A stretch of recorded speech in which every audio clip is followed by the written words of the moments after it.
Farrala Fia, hoje tem muita informação quente do mercado da bola, com lateral argentino chegando e também zagueiro de seleção podendo pintar no timão. Eu quero falar sobre o mercado da bola, que sempre interessa muito ao Corinthians. A Gaviões, hein? Deu declaração com descontentamento sobre a partida do Timão pela Libertadores e gerou muita polêmica, a gente vai acompanhar nesse vídeo. E no final trago a minha análise sobre o desempenho do time e a situação de Angelieri, que parece ter esfriado, e já deixa o seu like, se inscreve no canal, ativa o sininho para ficar por dentro de tudo sobre o Corinthians e bora acompanhar o vídeo.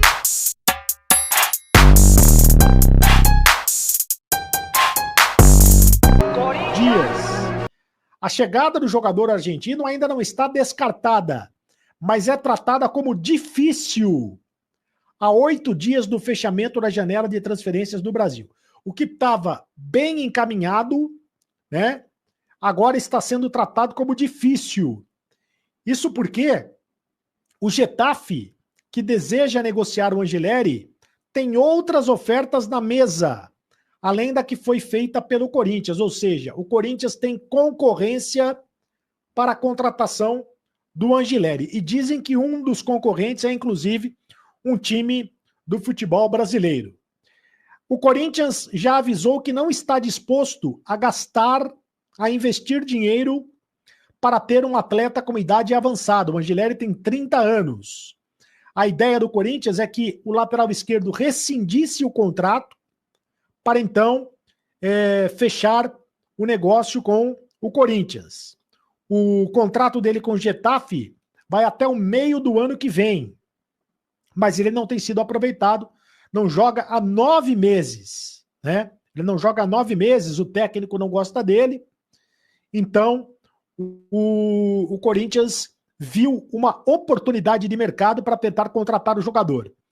Foi uma indicação do Ramon Dias, uma indicação do Emiliano Dias, os dois gostam muito do Angelieri, que jogou no River Plate da Argentina, foi bicampeão da Libertadores, vestindo a camisa do River Plate da Argentina. O Corinthians, como eu disse, tem para a posição o Hugo, o Matheus Bidu e o Palácios, mas nenhum deles convence a comissão técnica corintiana. Antes da contratação do Angelieri, o Corinthians tentou contratar o Wendel, que estava no Porto, mas que foi para o São Paulo, o Guilherme Arana, do Atlético Mineiro, continua no Atlético, e o Renan Lodi, do Al Hilal, da Arábia Saudita. Então, ficou muito difícil para o Corinthians, ou mais difícil para o Corinthians contratar o Angelieri, até porque o Corinthians corre contra o tempo, faltam 8 dias para fazer esta contratação. Por falar em mercado da bola, notícia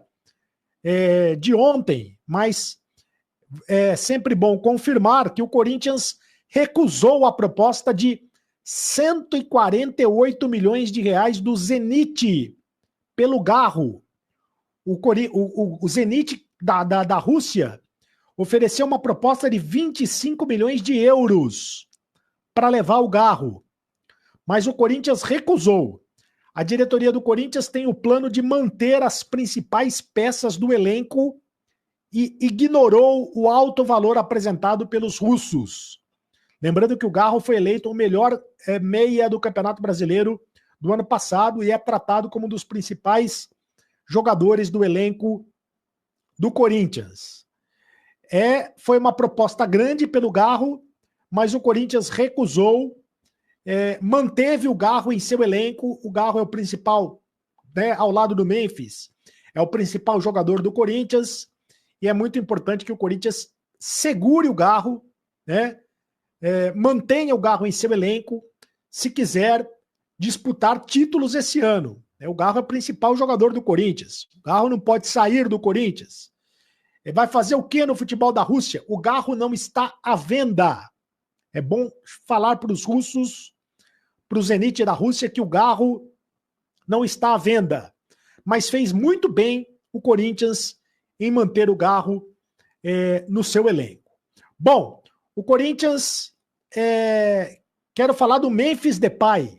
Memphis Depay é o seguinte, o Memphis Depay ganhou o bônus de 1,5 milhão de reais no Corinthians com assistência que ele deu para o gol ontem do André Carrillo. Assistência do Memphis Depay para o gol do André Carrillo deu esse bônus de 1 milhão e 500 mil reais. Isso porque o Memphis chegou a 15 participações em gols desde a chegada ao clube. Isso está previsto no contrato. São metas estabelecidas. O Memphis tem 8 gols com a camisa do Corinthians e 7 assistências. Também com a camisa do Corinthians, ontem ele deu mais uma assistência. Então são metas estabelecidas e o Memphis vai conseguindo ganhar mais dinheiro com essas metas estabelecidas. Ou seja, o jogo de ontem só foi bom para o Memphis, né? O jogo de ontem, a única coisa boa do jogo foi que o Memphis ganhou 1,5 milhão de reais. Quer dizer, para o Memphis foi bom o jogo de ontem, mas foi péssimo para todo mundo. O Corinthians passou vergonha. O Corinthians que agora tem a obrigação de vencer Universidade Central da Venezuela, que é um time pífio, que é um time ridículo, na próxima quarta-feira na Neoquímica Arena. Antes, o Corinthians tem o jogo contra o Guarani de Campinas, também na Neoquímica Arena, pelo Campeonato Paulista. O Corinthians vai ter esse compromisso pelo Campeonato Paulista. Provavelmente vai colocar o time reserva para jogar, embora o Corinthians ainda não tenha garantido a primeira colocação geral na fase de classificação do Campeonato Paulista, mas como o resultado na Venezuela contra a Universidade Central foi muito ruim, o Corinthians vai ter que poupar os seus titulares para o compromisso da próxima quarta-feira. E eu quero falar também que existe a preocupação em relação ao Ranielli. Ranielli saiu machucado no jogo de ontem, uma contusão muscular, ainda não se sabe a gravidade da lesão. Ele saiu, inclusive, chorando, né? Por causa dessa contusão muscular. Nos próximos dias ou nas próximas horas, ele vai fazer exames de imagem para saber exatamente qual é a gravidade desta lesão. É uma pena porque o Ranielli tem sido o titular desse meio-campo do Corinthians na posição de primeiro volante. Com a saída do Ranielli, o José Martínez que assumiu a posição ontem na posição de primeiro volante da equipe do Corinthians. Problema para o técnico Ramon Dias na sequência do Paulistão e também da Libertadores da América. Tomara não seja nada grave, tomara seja uma contusão mais leve e que logo, logo o Ranielli esteja de volta ao time do Corinthians. Fiel, essa novela do argentino não acabou ainda, mas e aí, vocês acham que vale a pena investir nesse jogador que já tem seus 30 anos? Comenta aí. Agora vamos falar de um tema quente, a revolta da torcida após o último jogo e a cobrança da Gaviões. A revolta da torcida é generalizada em todas as redes sociais, YouTube, e eu acho que é uma revolta muito positiva. O torcedor tá de parabéns, porque não dá para aceitar empatar com esse time praticamente semi-profissional, não dá para aceitar, e eu espero que essa cobrança tenha valido de alguma coisa. Agora há pouco o presidente da maior torcida organizada do Corinthians fez uma postagem dizendo que na saída da Venezuela conversou com os líderes do grupo, parte da torcida, alguns torcedores foram no voo fretado e voltaram por conta da dificuldade de logística, além de sócios, conselheiros, enfim, aquela coisa que a gente conhece bem de clube social, que você leva sócio, conselheiro, um monte de gente lá no voo também.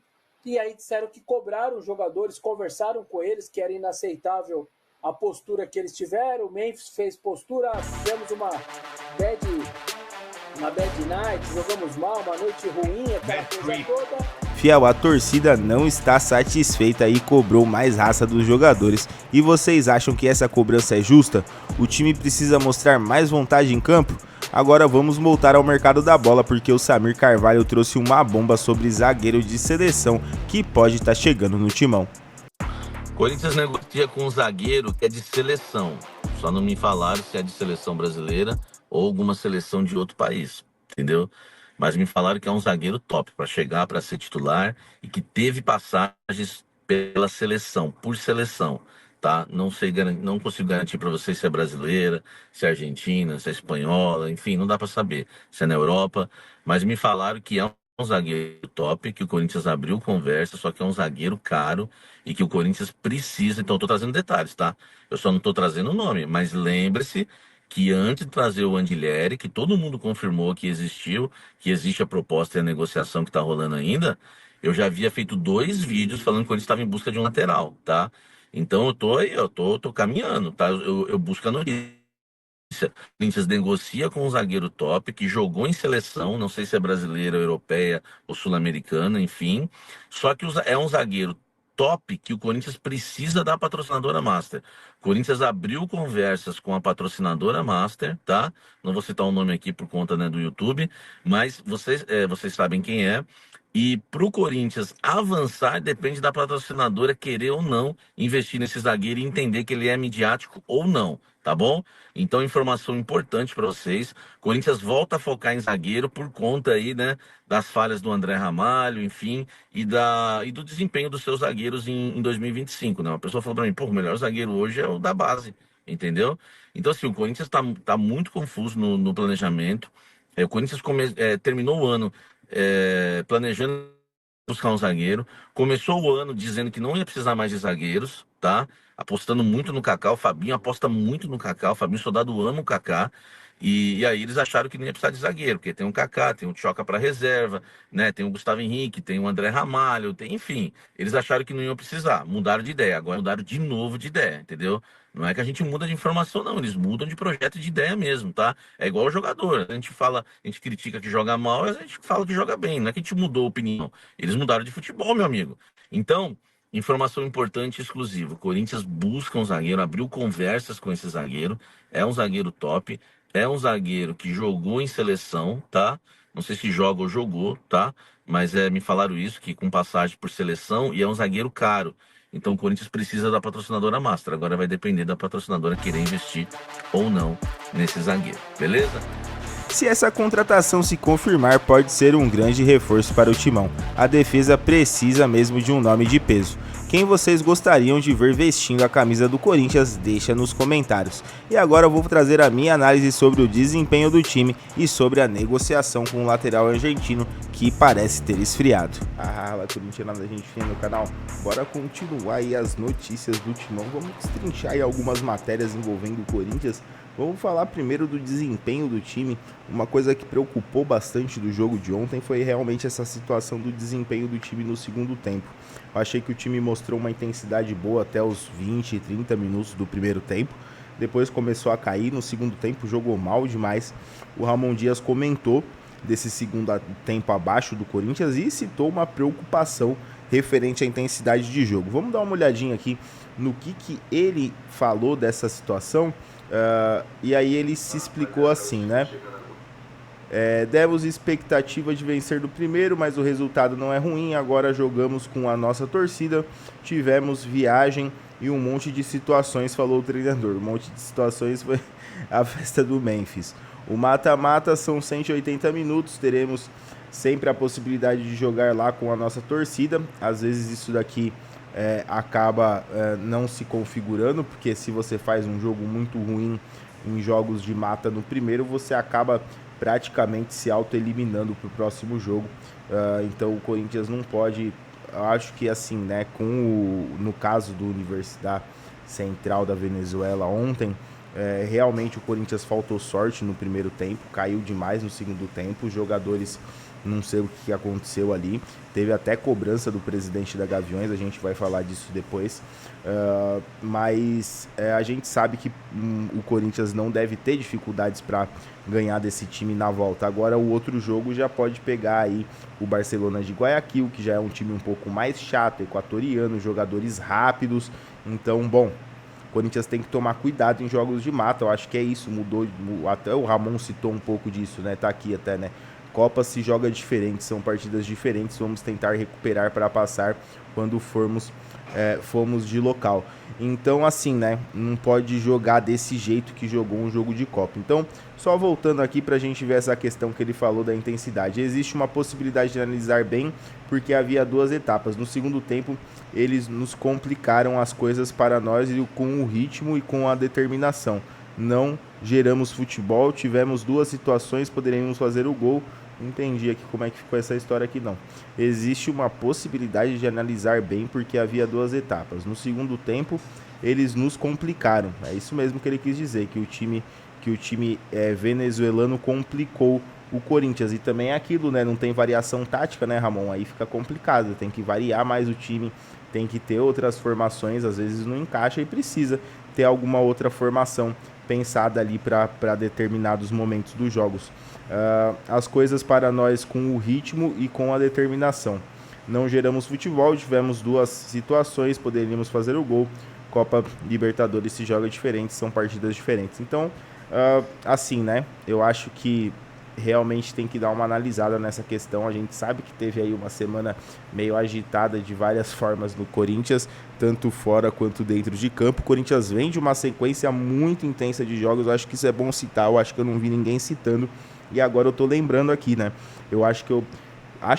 Com certeza eu trouxe matérias aqui para vocês falando da sequência do Corinthians de jogos, que era a maior sequência da década do Corinthians, né? Jogos próximos um dos outros. A gente teve aquela sequência que teve um jogo na quinta, teve um jogo na segunda, não, foi um jogo na quarta, um jogo no sábado e um jogo na segunda, 48 horas depois. Eu só não lembro se foi isso, se foi de sábado para segunda, se eu não me engano foi de sábado para segunda. Vocês me lembram aí nos comentários. Mas enfim, 48 horas, acho que chegava a ser até um pouco menos de 48 horas de um jogo para o outro. O Corinthians está fazendo uma sequência muito grande de jogos pela classificação do Campeonato Paulista, do Campeonato Brasileiro no ano passado, né? Acabou na situação de ter que jogar a pré-Libertadores, aí realmente acumula um monte de jogos e vai continuar assim. O Corinthians vai passar para as fases finais do Campeonato Paulista, vai passar de fase agora na Libertadores, esse primeiro jogo dessa fase preliminar, vai para o segundo jogo e vai ter jogos aí intercalados no meio, decisão tanto com o Paulista quanto com a Libertadores. É a situação que o Corinthians se colocou, mas que bom, né? Que a gente vinha no ano passado numa situação aí que a gente pensava que podia estar disputando só o Paulista e o Brasileiro, sem condição às vezes até de poder chegar na Copa do Brasil, e a gente vai disputar todos esses campeonatos. Então é isso, faz parte do Campeonato Brasileiro, é assim mesmo. O Brasil de forma geral, né? Os campeonatos no Brasil são assim mesmo, e enfim, é uma discussão já um pouco mais complexa dessa questão da quantidade de jogos. A negociação, né, com o Angelieri, para terminar, vou deixar essa situação aqui do presidente da Gaviões para a gente discutir no próximo vídeo. Também falar algumas outras coisas aí a respeito da arena, da quitação da arena, do projeto da doação da arena. Tem algumas matérias interessantes para passar nesse sentido, mas para não ficar muito longo, vamos falar aqui dessa situação do Angelieri. O Angelieri, que é jogador argentino, já trouxe aqui alguns dados para vocês. O jogador está lá no Getafe, está com 30 anos, é um lateral, né, argentino, que na Argentina jogou muito bem, teve passagem por River Plate, e o Corinthians tentando aí trazer esse jogador do Getafe. Há poucos dias atrás, né, todo mundo falando da notícia que veio primeiro do GE, e essa daqui também veio do GE, né, falando que a situação do jogador estava bem adiantada, mas faltam 8 dias aí para fechar a janela de negociações, e o Corinthians continua aí nesse imbróglio para poder trazer o lateral, e a gente viu que precisa, porque já que pelo visto o Palácios vai continuar não tendo chance, que para mim no pouco que eu vi jogar parece bem melhor do que o Bidu e do que o nosso querido Hugo, aí a gente realmente precisa muito da chegada desse lateral. Beleza, galera? Então é isso, fiel. Mercado da bola pegando fogo, revolta da torcida e possível novo zagueiro de seleção do Corinthians. E aí, o que vocês acham dessas notícias? O que precisa mudar no time? Deixe o seu comentário. Não esquece de deixar o like, se inscrever no canal e ativar o sininho para ficar por dentro de tudo sobre o Timão. Até a próxima, valeu e vai Corinthians!